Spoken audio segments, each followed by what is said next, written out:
নমস্কার, শুক্লা লাইফস্টাইল নতুন একটি ব্লগে সকলকে স্বাগত। আজ আপনাদের সাথে শেয়ার করছি পূর্ব বর্ধমান জেলার খণ্ডঘোষ গ্রামের মা মাঠের কালীর পূজা। মা মাঠের কালী মা রক্ষাকালী নামেও পরিচিত। এখন মা মাঠের কালীকে সোনার অলংকারে সজ্জিত করা হচ্ছে।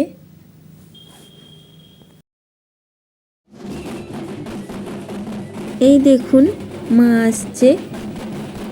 মাকে যেখানে তৈরি করা হয় সেখান থেকে মায়ের বেদিতে নিয়ে যাওয়া হচ্ছে।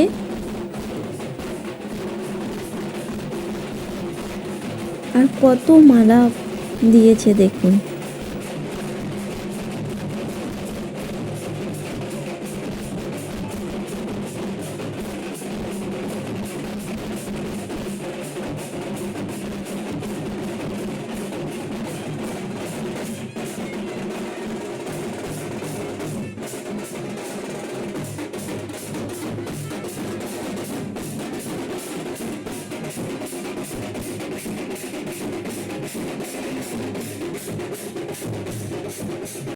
এই দেখুন মা মাঠের কালী, আমাদের খণ্ডঘোষের মহারানী।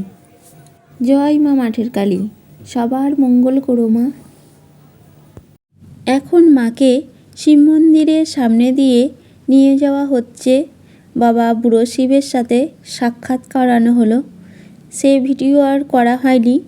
সে খুব সুন্দর এক দৃশ্য, তো পরে কোনো একবার দেখিয়ে দেব আপনাদের। সারা বছর মা এই শিব মন্দিরেই থাকেন। পুজো আসার ঠিক 1 মাস আগে মাকে নিয়ে যাওয়া হয়। যেখানে মা তৈরি হয়, মাকে তৈরি করা হয়, সেখানেই নিয়ে যাওয়া হয়। তো সেখানে থেকে আবার পুজোর দিন সকালবেলা আবার মায়ের বেদিতে এইভাবে নিয়ে যাওয়া হয়। মা মাঠের কালীর পুজো একদিনের। শোনা যায় আগে মাকে সদ্য তৈরি করে নিয়ে যাওয়া হতো, আবার অমাবস্যা শেষ হবার পর মানে সন্ধ্যাবেলা মাকে বিসর্জন দেওয়া হয়। এখন আর মাকে সদ্য তৈরি করা হয় না, আগের থেকেই মাকে তৈরি করা হয়।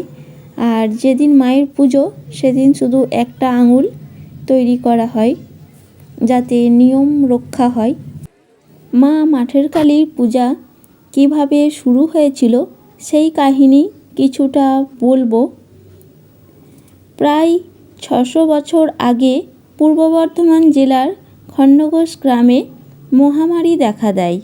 গ্রামের অনেকেই এই মহামারীর কবলে পড়ে।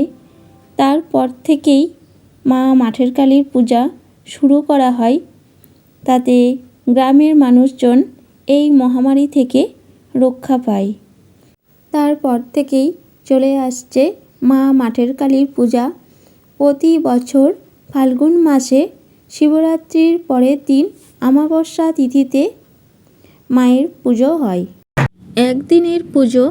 মাকে বেদিতে নিয়ে যাওয়ার পর মায়ের বেদিটা হচ্ছে মাঠের মাঝখানে, মানে চারিদিকে চাষের জমি, তার মাঝখানে শ্মশান, শ্মশানের পাশেই মায়ের বেদি। তার পেছনেই মায়ের পুকুর রয়েছে। মায়ের পুকুর থেকেই মায়ের ঘট তোলা হয়। তারপর যার যার মানত থাকে তাদের মানত পূরণ হয়। তারা ডন্ডি খাটে। তারপর ধনু পোড়ানো, মায়ের পুজো, হোম,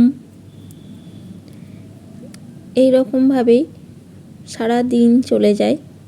তারপর অমাবস্যা শেষ হয়ে গেলে মাকে আবার মায়ের সমস্ত সোনার গহনা খুলে দিয়ে মাকে ফুলের সাজে সাজানো হয়। তারপর মাকে বিসর্জন দেওয়া হয় মায়ের পুকুরে।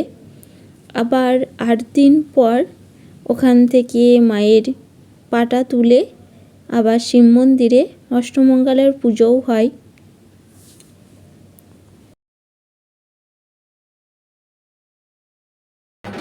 এখন মাকে মায়ের বেদিতে বসানো হচ্ছে।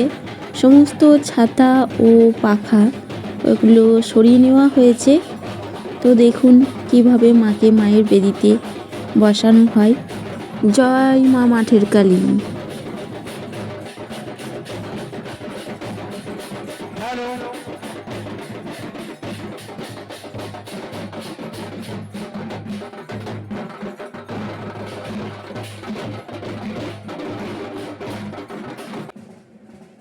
আমার ভিডিওটি ভালো লাগলে লাইক, কমেন্ট ও চ্যানেলটি সাবস্ক্রাইব করে দেওয়ার জন্য অনুরোধ রইল।